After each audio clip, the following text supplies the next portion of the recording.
Right? I'm a never Trump guy. I never liked him. And I've noticed this willingness from people who think a lot like I do that, look, we told you so. To all these white working class voters, we told you so. We told you that Trump was going to be a terrible candidate.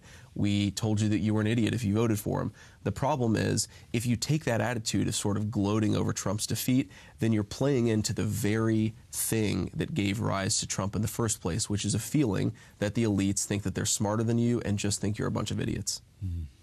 Right, one of the biggest drivers of Trump's support, and one of the things that's most predictive of his support, is that you express cynicism about the future and a belief that your kids... That's what he gives voice to every time he makes a campaign stop.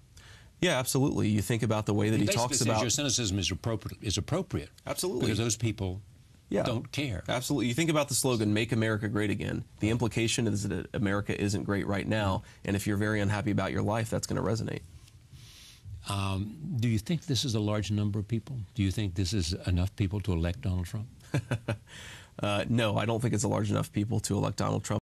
I think that this election is really having a negative effect, especially on the white working class, right? Because I think a lot of these grievances are legitimate, but what it's doing is it's giving people an excuse to point the finger at someone else. It's point the finger at Mexican immigrants or Chinese trade or the Democratic elites or whatever else. And sometimes these villains are legitimate. I think it's totally fair to say that the policy elites of the Democratic Party haven't been totally concerned about the white working class. But at the same time, fundamentally what's going on and what Donald Trump has done is change the focus of the white working class from a sort of engaged and constructive politics to a politics of pointing the finger. Mm-hmm.